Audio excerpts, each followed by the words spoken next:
जय हिंद साथियों, स्वागत है आप सभी का हमारे YouTube channel best of education पे। तो आज हम लेकर आए हैं क्लास 10th मैथमेटिक्स चैप्टर 3 दो चर वाला रैखिक समीकरण युग्म का प्रश्न। सबसे पहले हम लोग इस चैप्टर का इम्पोर्टेंट टॉपिक को जानेंगे, उसके बाद हम लोग टॉपिक जानने के बाद इम्पोर्टेंट क्वेश्चन को जानेंगे जो परीक्षा में आता है प्रश्न। तो चलिए देरी न करते हुए शुरू करते हैं क्लास को। सबसे पहले हम लोग जानेंगे कि चर क्या होता है। यानी पाठ में चर की बात किया गया है, दो चर। तो चर क्या होता है? जिसको अंग्रेजी में वेरिएबल कहते हैं। इसका मान हमेशा बदलता रहता है। एग्जाम्पल के लिए लिख सकते हैं ए बी सी ऐसे डैश डैश करके एक्स वाई जेड। ये कोई भी क्या है, इसको चर कहा जाएगा। यानी कि इसका मान हमेशा बदलता रहा, इसका मान नियत नहीं रहता है। इसके बाद अचर आता है। अचर का मतलब होता है कांस्टेंट। कांस्टेंट का मतलब होता है जिसका मान कभी नहीं बदलता है। तो जिसका मान नहीं बदलता है उसको कांस्टेंट कहा जाता है। जैसे गिनती की संख्या आ जाएगा 1 2 3, पूर्णांक संख्या भी आ जाएगा, ठीक है, 4 ईटीसी कर सकते हैं। माइनस में भी आ सकता है, प्लस में भी आ सकता है। तो अचर जो है इसका मान 1 है तो 1 ही होगा, 2 है तो 2 ही होगा। लेकिन ए का मान किसी समीकरण में निकाला जाएगा तो 1 निकल जाएगा, किसी में 2 निकल जाएगा, किसी में 5 निकल जाएगा। तो इसका मान बदलते रहता है, उसको चर कहेंगे। और जिसका मान नियत रहता है उसको क्या कहेंगे? अचर कहेंगे। अगला टॉपिक है कि दो चर वाला रैखिक समीकरण होता क्या है। तो दो चर का मतलब होगा कि उसमें कोई भी दो गो चर रहेगा। जैसे मान लीजिए कि व्यापक रूप इसका लिख देते हैं a x plus b y plus c equal to 0। जहां जहां ए बी सी कोई पूर्णांक है। ए बी सी क्या है? कोई पूर्णांक है। कोई भी पूर्णांक हो सकता है, प्लस माइनस में उसका मान हो सकता है, बाटा में भी हो सकता है। तो एक्स और वाई, एक्स जो इसमें है और वाई इसमें, यही क्या है, दो चर होगा। तो इसी को कहा जाएगा दो चर वाला रैखिक समीकरण। तो दो चर वाला दो रैखिक समीकरण के बारे में हम लोग जानेंगे। तो याद रखना कि अगर ए को दिया हो तो उसका अपरिमित रूप से अनेक हल होता है। ये परीक्षा में बार बार पूछा जाता है, इसलिए आप लोग इस बात को ध्यान में रखिए कि कोई भी समीकरण a x plus b y plus c बराबर 0 के रूप का हो और उसका हल पूछे तो अपरिमित रूप से अनेक हल लगा देना है।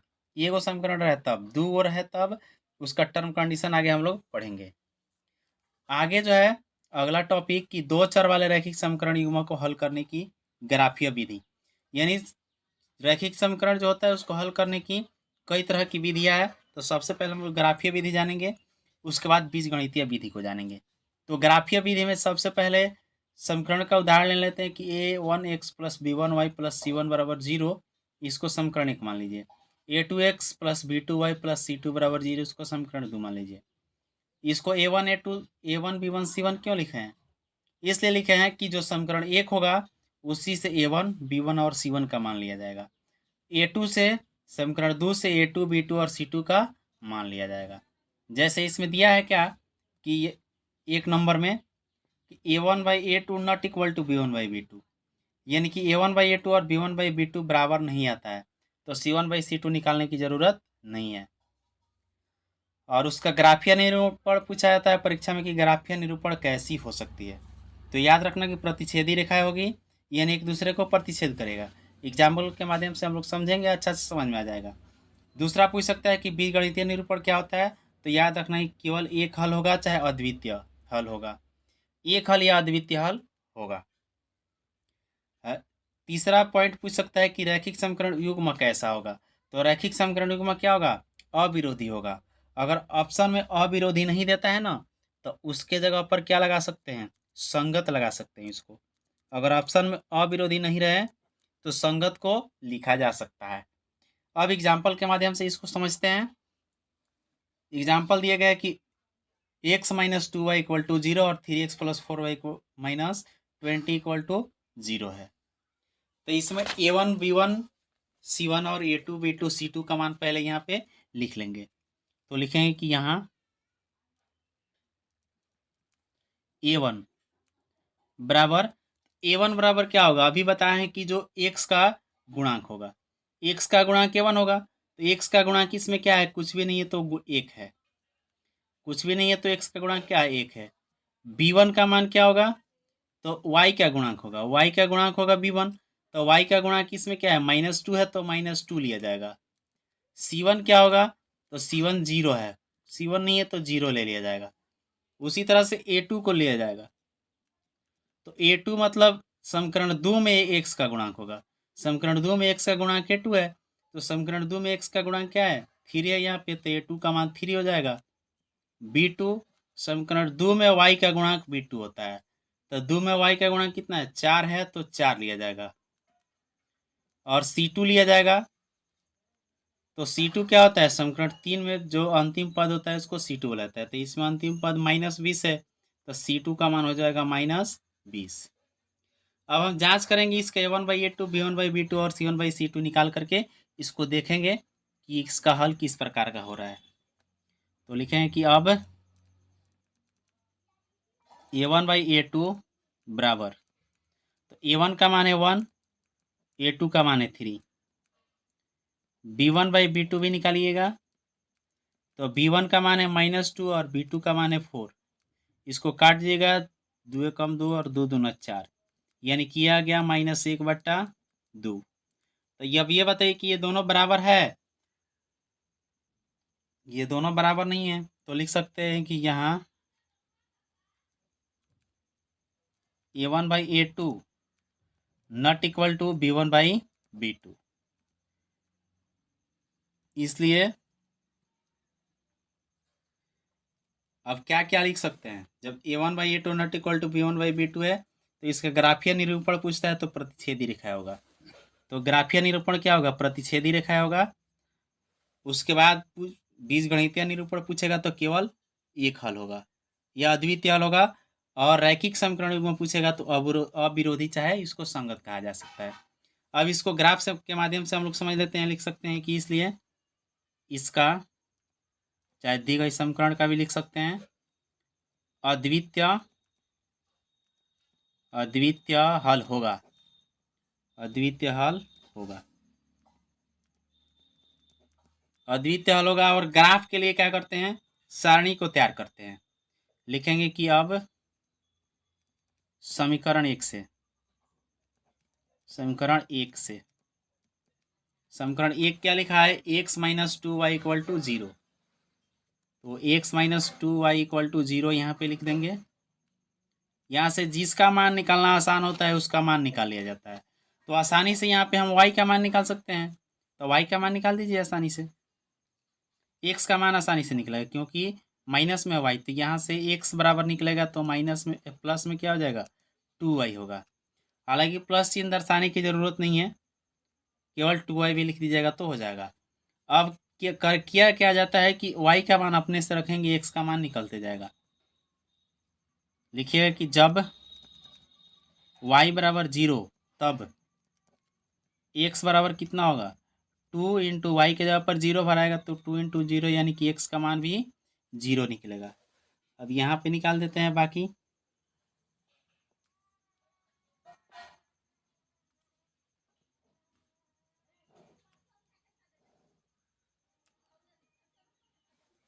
कम से कम 3 को वैल्यू निकाल करके बनाया जाएगा तो आसानी से सॉल्व होता है।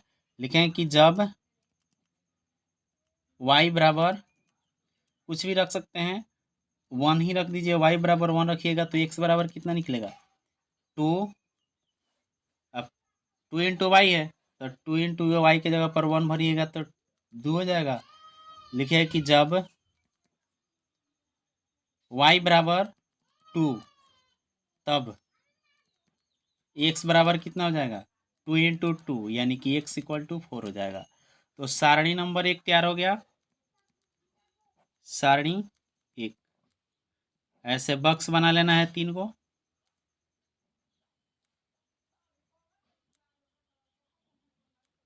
ऐसे करके 3 को बक्स बन गया, ठीक है।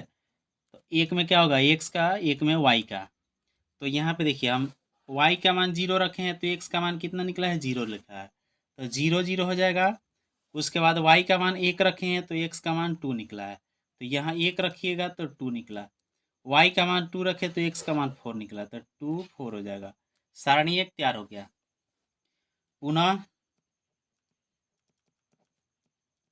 समीकरण 2 से, अब समीकरण 2 लीजिएगा तो देखिए समीकरण 2 क्या लिखा हुआ है कि 3x plus 4y minus 20 equal to 0।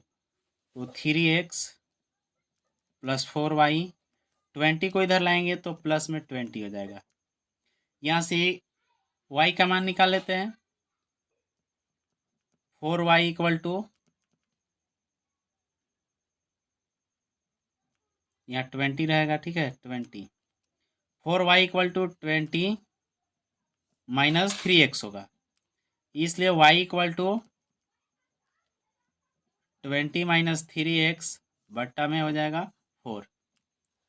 अब यहाँ पे मान अपने से भरना है, सिंपल सा मान भरना है। लिखिए कि जब x बराबर 0 तब y बराबर क्या निकलेगा, 20 माइनस 3 इंटू 0 बट्टा 4। तो ये तो क्या हो जाएगा, 0 हो जाएगा। तो y का मान यहाँ पे कितना निकला, ये 3 में 0 से गुणा होगा तो 0 और 20/4 निकला। तो 20/4 मतलब ये कट जाएगा कि इससे 5 बार में कट जाएगा। तो y का मान निकला कितना, 5 निकला। जब x बराबर क्या रख दिया जाए, x बराबर 2 रख दीजिए, 3 दूना 6 हो जाएगा, x बराबर 2 रख दीजिए। तब y बराबर कितना होगा, 20 माइनस 3 गुणे 2 होगा और बट्टा में 4 रहेगा। तो ये हो जाएगा 20 माइनस 3 दूना 6 बट्टा में 4। तो 20 में से 6 घटेगा तो क्या बचेगा, 20 में से 6 घटेगा तो बचेगा 14/4। 14/4 को क्या लिख सकते हैं, इसको काट दीजिए, 7 दूना 14, 2 दूना 4, यानी कि ये 7/2। पॉइंट में इसको चेंज कर लीजिए, पॉइंट में चेंज कीजिएगा तो कितना होगा, 3.5 हो जाएगा, 3.5 हो जाएगा, 3.5। एक और मान निकाल लेते हैं।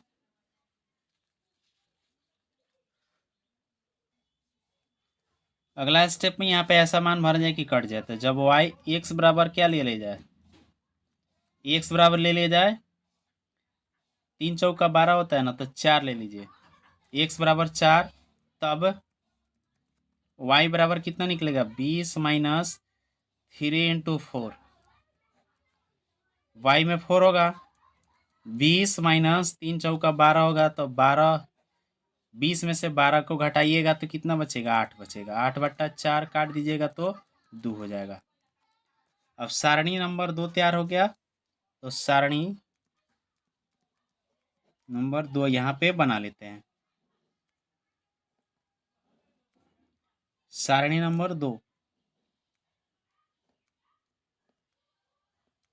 इसमें x होगा, इसमें y होगा। तो देखिए x का मान भरे हैं 0, तो y का मान कितना निकला, ये y का मान निकला है 5। x का मान भरा गया है 2, तो y का मान निकला है 3.5। और x का मान भरा गया है उसके बाद 4, x का मान 4 भरा गया, तो y का मान कितना निकला, y का मान 2 निकला। तो इस तरह से सारणी तैयार हो गया। अब क्या करते हैं, इसका ग्राफ खींच लेते हैं। ग्राफ इस तरह से बना लेना है, ग्राफ के कॉपी पर बनाइएगा तो और बेहतर रहेगा, ठीक है। तो सबसे पहले सारणी 1 का ग्राफ देखते हैं। तो सारणी 1 जो बना है क्या है, सबसे पहले x पर 0, y पे भी 0, तो 0 0 होगा यहाँ पे, ठीक है। यहाँ होगा 0 0, तो यहाँ पे 0,0 लिख सकते हैं, ठीक है। उसके बाद x पर 2, y पर 1 है, तो प्लस में है तो x पर 2 और y पर 1 यहाँ पे होगा। सामने सामने पॉइंट लिया जाएगा, तो x पर 2, y पर 1 यहाँ पे होगा, तो 2,1 लिख सकते हैं। x का मान पहले, y का मान बाद में लिखा जाता है, इसको ध्यान में रखिएगा। उसके बाद x पे 4 है, y पे 2 है, तो x पे 4 और y पे 2, तो y पे 2 लगभग यहाँ पे इसके सामने आएगा, ठीक है।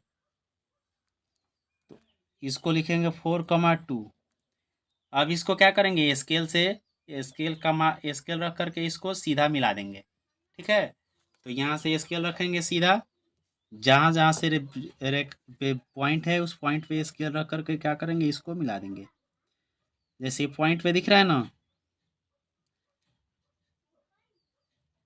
पॉइंट को सीधा करके इसको एक रेखा खींचा जाएगा बड़ा सा, ठीक है। ऐसे एक रेखा खींच देना है और इस रेखा का नाम क्या दे देना है, समीकरण 1 का ये जो ग्राफ है तो वही इसका जो समीकरण 1 है ना वही इसका नाम देना है। तो समीकरण 1 क्या है, x minus two y equal to zero, x minus two y equal to zero का ये ग्राफ है। उसके बाद सारणी 2 का देख लेते हैं। तो सारणी 2 में देखिए एक्स बराबर 0 वाई का मान 5 है, तो एक्स पर 0 वाई का मान 5, यानी एक्स पर 0 वाई का मान 5 होगा यहाँ पे, तो इसको लिख सकते हैं 0,5। उसके बाद एक्स पे कितना 2, वाई पे 3.5 होगा, तो एक्स पे 2 वहाँ यहाँ पे होगा और 3.5 का मतलब क्या होगा, 3 और 4 के बीच में आएगा, यानी यहाँ पे होगा। तो इसका क्या करेंगे, एक्स पर है कितना 2, तो 2 यहाँ पे है और वाई पे है 3, तो यहाँ पे होगा। तो लगभग इसके सामने जो पॉइंट होगा यहाँ पे आएगा, ठीक है। इस पॉइंट का नाम दे देंगे 2,3.5, 2,3.5 हो जाएगा ये। अगला जो है 4 है एक्स पर और वाई पे 2 है, तो एक्स पर 4 और वाई पर 2, तो एक्स पर 4 और वाई पे 2 भी क्या होगा, यहीं पे होगा, इसका भी पॉइंट यहीं पे होगा।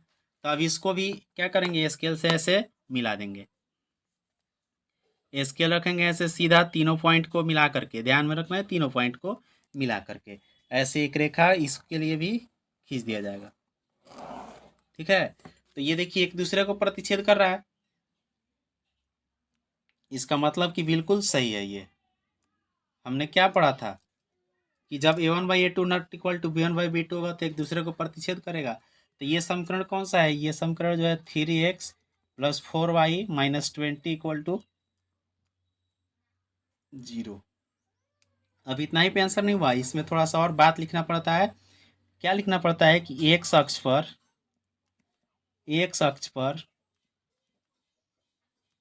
एक सेमी बराबर एक इकाई, एक सेमी बराबर कितना, एक इकाई, ये एक एक के दूरी लिया गया है ना कि दूरी एक एक का अंतर है, तो एक सेमी बराबर एक इकाई, वाई अक्ष पर भी सेमी लिया गया है, तो वाई अक्ष पर एक सेमी बराबर एक इकाई, इतना कर देते हैं तो आपको पूरा 5 नंबर मिलेगा। और हमने क्या बताया था पहले कि जब a1/a2 not equal to b1/b2 हो तब उसका ग्राफ कैसा होगा, प्रतिच्छेदी रेखा होगा। तो देखिए ग्राफ कैसा हो गया, एक दूसरे को प्रतिच्छेद कर रहे हैं, यानी काट रहा है। उसके आगे कहते हैं कि बीजगणितीय निरूपण में केवल एक हल होगा, तो यहाँ पे हमने क्या है, अद्वितीय हल लिख दिया है। और तीसरा बात है कि रैखिक समीकरण में क्या होगा, तो अविरोधी कह सकते हैं या संगत कह सकते हैं। तो उसका बात मतलब ऑब्जेक्टिव में यह सब पूछा जाता है, तो इसके ऑब्जेक्टिव के लिए याद रखना है। चलिए अब नेक्स्ट टॉपिक को देखते हैं, इसका दूसरा पॉइंट। देखो बाबू दूसरा टॉपिक क्या है, a1/a2 बराबर b1/b2 बराबर c1/c2 होगा, तो ग्राफीय निरूपण क्या होगा, संपाती रेखा होगा। बीजगणितीय निरूपण क्या होगा, अपरिमित रूप से अनेक हल होगा। और रैखिक समीकरण युग्म क्या होगा कि आश्रित या संगत होगा।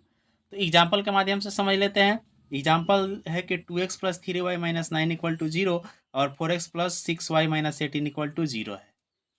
तो यहाँ पे हम क्या करते हैं, a1/a2 b1/b2 c1/c2 सब निकाल करके जांच कर लेते हैं। तो लिखेंगे कि यहाँ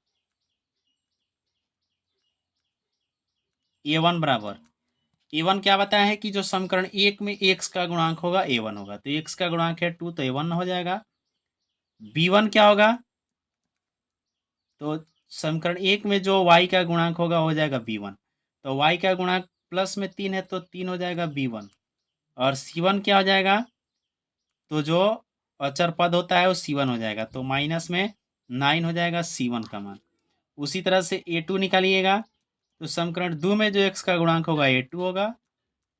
b2 निकालिएगा, समीकरण 2 में जो y का गुणांक होगा b2 होगा।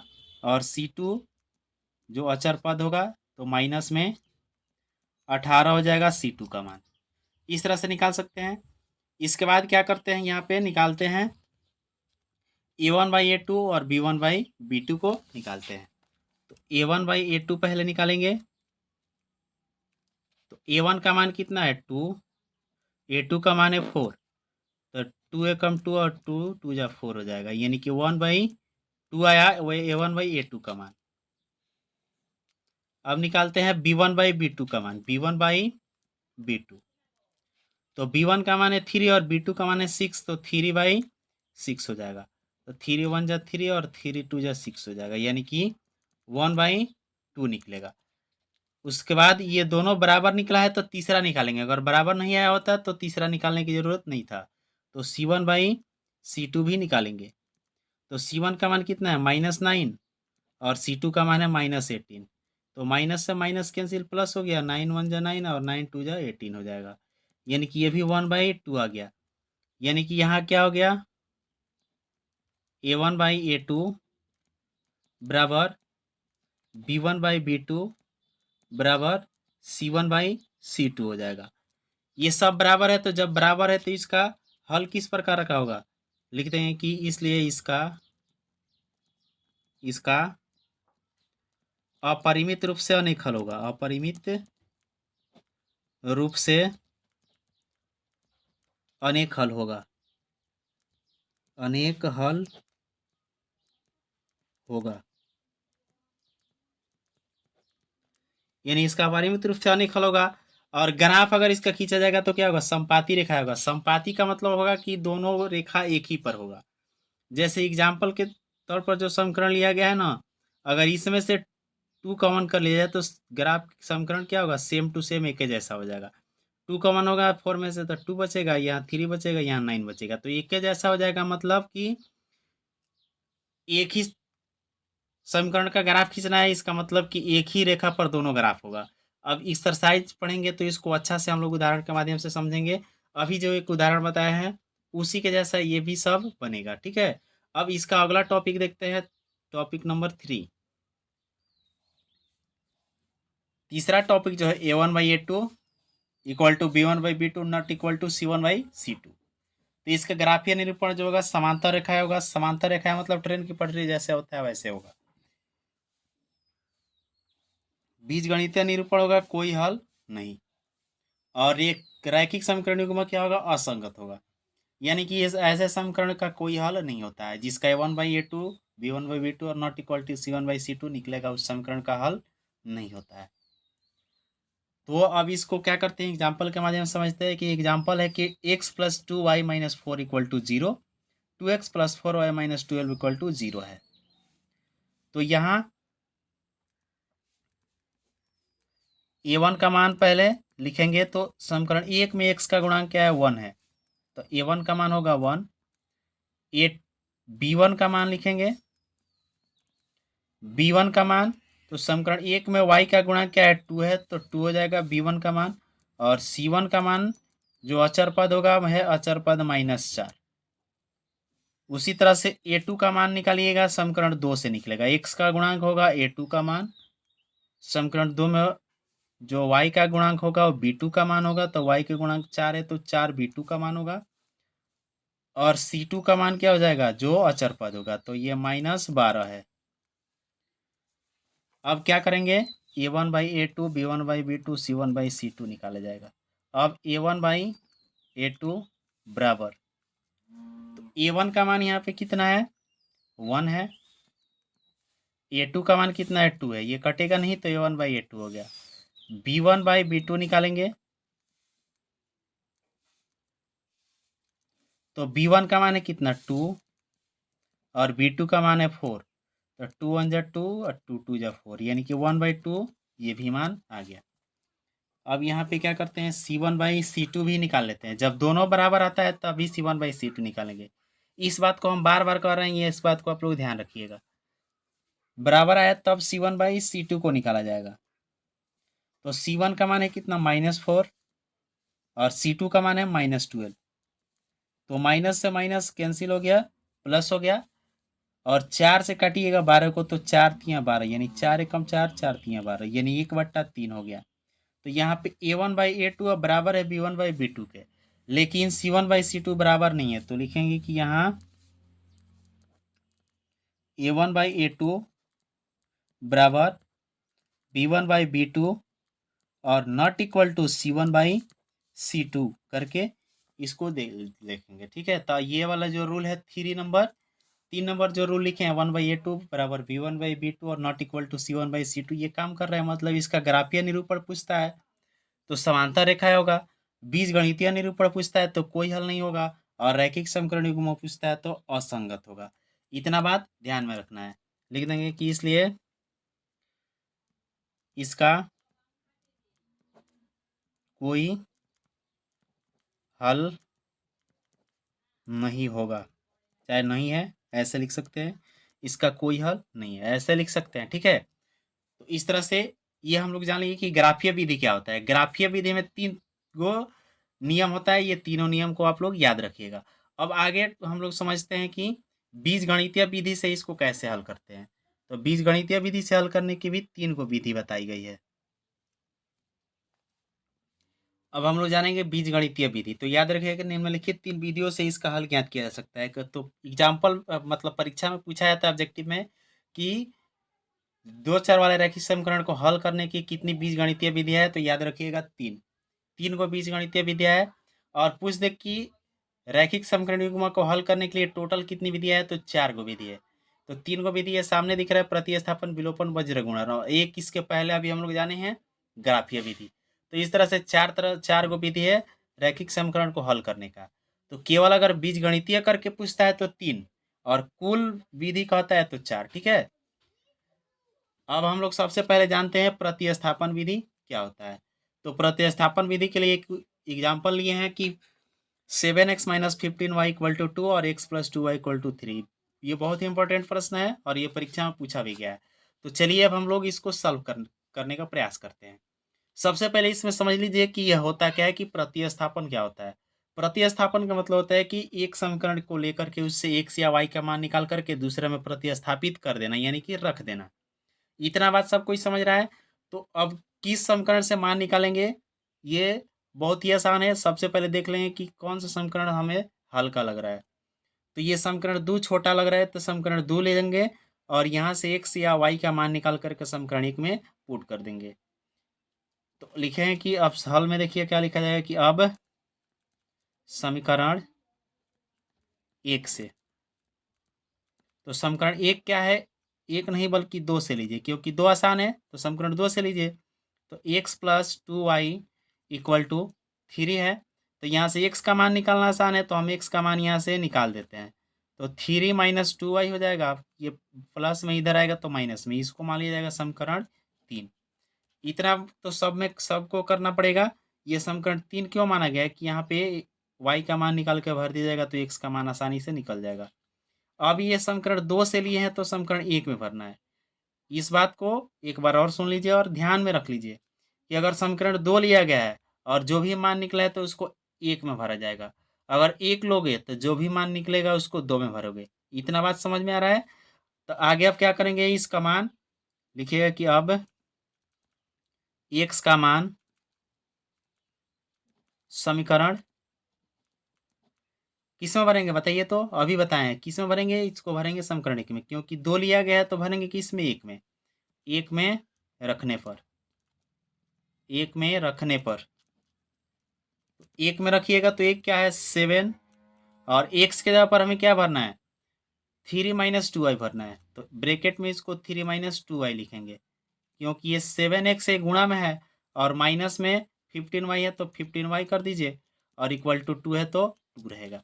अब इसको सॉल्व करेंगे, 7 से इसमें मल्टीपल करेंगे तो 7 3 कितना होता है 21 होता है, और 7 दूना 14 होता है। 7 दूना 14 y हो जाएगा यहाँ पे, और ये माइनस में 15y बराबर में 2 है तो 2 रहेगा, यहाँ y है तो y रहेगा। अंक वाला को उधर भेज दीजिए और y वाले एक साथ रखिए तो -14 और -15, तो ये माइनस में हो जाएगा 29y बराबर 2, 21 इधर आएगा तो माइनस में होगा, इसलिए y बराबर 21 में से 2 घटाइएगा तो माइनस में क्या बचेगा 19 बचेगा। आई गुणा में है तो ये आकर के हो जाएगा बाटा में 29, माइनस में 29 होगा। तो माइनस से माइनस प्लस कर देंगे तो यानी कि कितना गया, y का मान 19/29 आ गया। इतना बात समझ में आ रहा है। अब y का मान हम क्या करेंगे, समीकरण 3 में भरेंगे। तो लिखेंगे कि अब y का मान, चाहे y बराबर 19/29, ऐसा भी लिख सकते हैं, समीकरण 3 में रखने पर, समीकरण 3 में रखने पर। तो समीकरण 3 क्या है, x बराबर 3 - 2y। तो x बराबर 3 - 2y की जगह पर भरना क्या है, 19/29 भरना है। तो यहाँ पे क्या होगा, 2 से इसमें गुणा हो जाएगा। इससे केवल ऊपर गुणा होता है, नीचे नहीं होता है। इसको ध्यान रखिएगा कि 2 से क्या होगा, केवल ऊपर गुणा होगा, नीचे नहीं होगा। तो -3 का 3 रहेगा, 19 दूना कितना हो जाएगा, 38 हो जाएगा। और बट्टा में 29 है तो 29। अब इसका बट्टा का घटाव कर लेंगे, ठीक है। तो ये 29 तिया कितना होता है, 29 तिया 9 3 27 के साथ होगा, और 3 दूना 6 2 8, यानी 87 होगा, और -38 का 38 होगा, बट्टा में कितना, 29।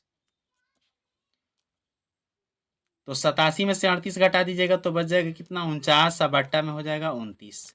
इतना बात समझ में आ रहा है। तो लिख दीजिएगा कि अतः अतः x बराबर, x का मान कितना निकला, 49/29 निकला है, 49/29, तथा y बराबर, y का मान कितना निकला है, 19/29 निकला है, 19/29। इतना ही हो जाएगा आंसर। तो प्रतिस्थापन विधि से पूछे तो इस तरह से सॉल्व कर सकते हैं, ठीक है। प्रतिस्थापन का मतलब है कि एक समीकरण लिया जाएगा, उसका मान निकाल कर दूसरे में भरा जाएगा। बस इतना बात को ध्यान रखना है। अब देखते हैं अगला, विलोपन विधि। अगला कौन सा विधि देखते हैं, विलोपन विधि। विलोपन विधि क्या होता है, विलोपन विधि होता है कि इसमें से x को या y को, किसी एक को बराबर कर देना, एक को बराबर करके उसको हल करना। अगर बराबर दिया है तो बराबर करने की जरूरत नहीं है, अगर बराबर नहीं दिया है तो उसको बराबर किया जाता है। तो इसमें किसको बराबर कर दिया जाए, यहाँ पे हम बराबर कर देते हैं y वाला को, ठीक है। y वाला को बराबर करते हैं तो समीकरण 1 में देखा जाए कि y का गुणांक कितना है। समीकरण 1 में y का गुणांक है 4, तो 4 से इसमें गुणा करेंगे। और समीकरण 2 में जो y का गुणांक है 3, तो 3 से इसमें गुणा करेंगे। इसमें माइनस में है तो माइनस लिखने की जरूरत नहीं है, माइनस लिखेगा तो गड़बड़ा जाएगा। केवल अंक से ही गुणा करना है, माइनस प्लस को ध्यान में नहीं रखना है, गुणा करते समय ध्यान में रखना है, ठीक है। तो इसको गुणा कर देते हैं। 3 से 9 में गुणा कीजिएगा तो 3 9 27 हो जाएगा, 27x। और 3 से 4 में कीजिएगा तो 3 चौका 12y हो जाएगा। फिर 3 से 2000 में कीजिएगा तो 3 दूना 6000 हो जाएगा, ये हो जाएगा 6000। फिर 4 से कीजिएगा 7 में तो 4 सत्ते 28 होता है, 28x। 4 से 3 में कीजिएगा तो 4 तियाँ 12y हो जाएगा, और 4 से 2 में कीजिएगा तो 8 हो जाएगा, यानी 8000 यहाँ पे हो जाएगा। दूसरा बात क्या ध्यान में रखना है, कि दूसरा बात ध्यान में ये रखना है कि अगर चिन्ह सेम है, चिन्ह क्या है, जो बराबर की हैं अगर सेम है तो घटाएंगे, अगर अलग अलग रहेगा, एगो प्लस में एगो माइनस में रहेगा तो उसको जोड़ा जाता है। तो यहाँ पे लिखेंगे घटाने पर, घटाने पर। तो घटाने के लिए चिन्ह को चेंज करते हैं, प्लस है तो माइनस, माइनस है तो प्लस, और प्लस है तो माइनस। तो ये तो कट जाएगा, क्योंकि माइनस में 12 प्लस में 12 हो गया। और इसको घटा लेंगे, 27x में से 28x घटेगा तो माइनस में x बचेगा, और 6000 में से 8000 घटेगा तो माइनस में कितना बचेगा, 2000 बच जाएगा। तो माइनस से माइनस कैंसिल हो गया, यानी कि x का मान कितना निकल गया, x का मान निकला 2000। अब x का मान समीकरण 1 चाहे 2 किसी में भर सकते हैं, इसमें ये जरूरी नहीं है कि 1 में या 2 में भरना है। यहाँ पे जिसमें मन उसमें भर सकते हैं। तो समीकरण किस में भर दें, समीकरण 1 में ही भर देते हैं, 1 में रखने पर, x का मान समीकरण 1 में रखने पर। तो समीकरण 1 जो है उसमें x का मान भर दीजिए। 1 है कितना, 9x। तो x का मान कितना है, 2000 निकला है, तो ना x के जगह पर भर दीजिए 2000। और माइनस में 4y बराबर में 2000 है तो 2000 रहेगा। 9 दूना ये हो जाएगा 18,000 और माइनस 4y बराबर में 2000 है। 18,000 को उधर भेजिएगा तो माइनस 4y बराबर 2000 माइनस में 18,000 होगा।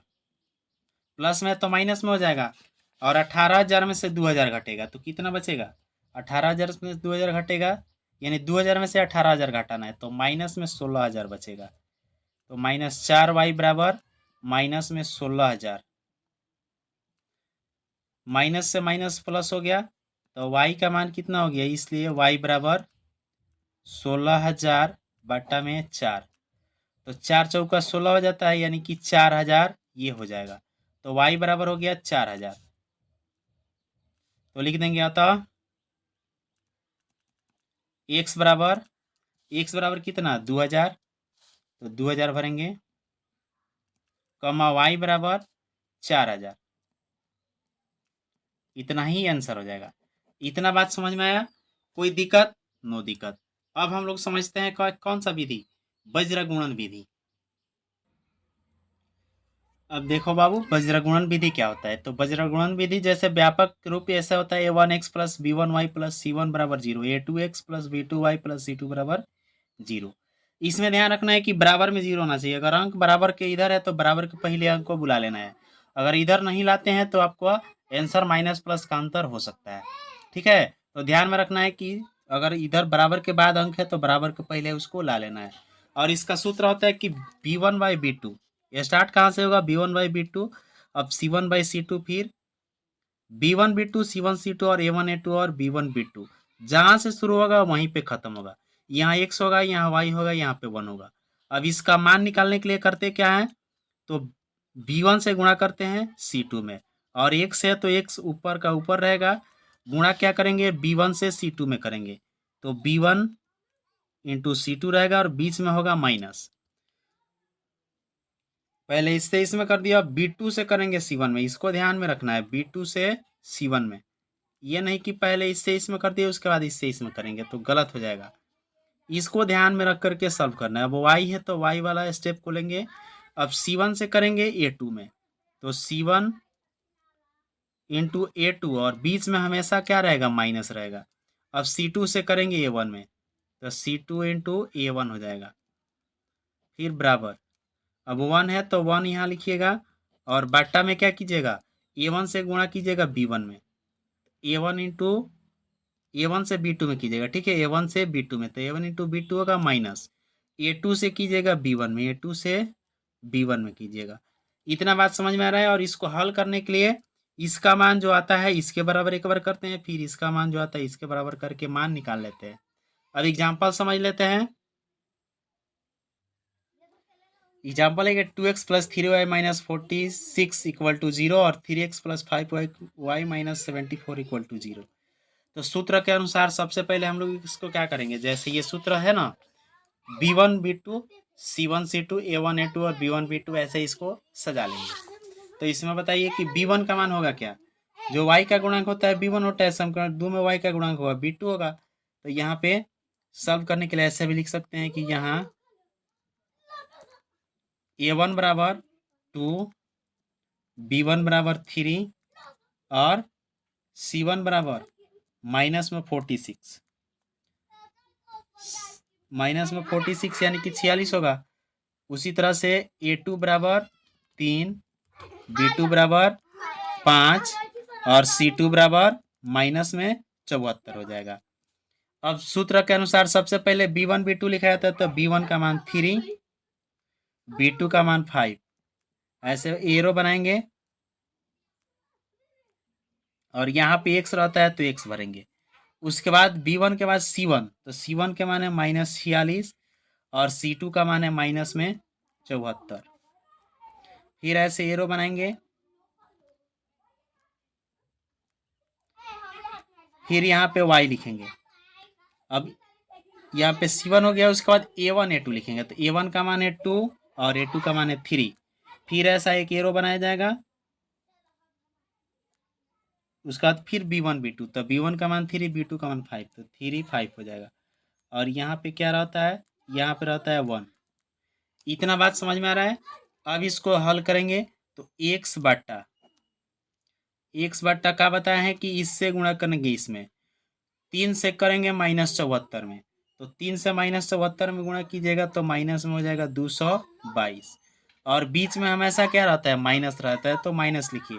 5 से करिए 46 में, तो 5 से 46 में कीजिएगा तो माइनस में कितना होगा, माइनस में ये हो जाएगा 230 होगा, बराबर y बट्टा -46 से 3 में करेंगे, तो -46 से 3 में कर दीजिएगा तो ये हो जाएगा माइनस में 138। और माइनस होता है सूत्र में, तो माइनस लिखिए। और फिर 2 से -74 में, यानी -74 से 2 में कर दीजिएगा, तो ये प्लस माइनस में ही कितना होगा, माइनस में होगा 148 होगा। अब बराबर 1 बट्टा, अब 2 से कीजिएगा 5 में, तो 2 5 10 होता है, और माइनस होता है तो माइनस 3 से 3 में कीजिएगा तो ये 9 हो जाएगा। अब अगला स्टेप, इसको आगे बढ़ाइएगा, तो ये माइनस माइनस कितना हो जाएगा, प्लस, यानी कि x बट्टा माइनस में 222 और प्लस में 230 हो जाएगा, बराबर y बट्टा माइनस में 138 और माइनस माइनस प्लस में 148, बराबर 1 बट्टा 10 में से 9 घटाइएगा तो क्या बचेगा, 1 बचेगा, यानी कि 1 बट्टा 1 हो जाएगा। अब इसको जोड़ घटाव कर लेंगे, जो जोड़ना है घटाना है जोड़ घटाव कर लेंगे, तो माइनस में 222 है, प्लस में 230, तो इसको घटाइएगा तो बचेगा कितना, 22, 30 में से 22 घटेगा तो 8 बचेगा, यानी प्लस में 8 बच जाएगा। यहाँ पे 38 है, यहाँ 48 है, यानी 138 और 148, तो यहाँ पे प्लस में बचेगा 10 और यहाँ पे 1/1 होगा। अब बताए क्या है कि एक बार x वाला लास्ट वाला के बराबर, फिर एक बार y वाला लास्ट वाला के बराबर, तो लिखिए कि अब x बट्टा 8 बराबर 1/1, तो यहाँ से x का मान निकालिएगा, तिरछा तिरछी गुणा कीजिएगा, तो x से 1 में होगा तो x और 8 से 1 में होगा तो 8 हो जाएगा। तथा अब का क्या कीजिएगा, एक बार y वाला y बट्टा 10 बराबर 1/1 कीजिएगा। अब इसको भी तिरछा तिरछी गुणा कीजिए, y से 1 में कीजिएगा तो y और 1 से 10 में कीजिएगा तो 10, अतः x बराबर 8 y बराबर 10, इतना हो जाएगा आंसर। आशा है कि वीडियो आप लोगों को समझ में जरूर आया होगा, क्वेश्चन समझ में आया होगा, और आप लोग कमेंट करके जरूर बताइए कि वीडियो आप लोगों को कैसा लगा, और इसको अपने दोस्तों के साथ शेयर जरूर कर दीजिए ताकि वो लोग बेसिक जान लें और इस चैप्टर को अच्छा तरह से समझ लें। धन्यवाद। जय हिंद, जय भारत, जय बिहार।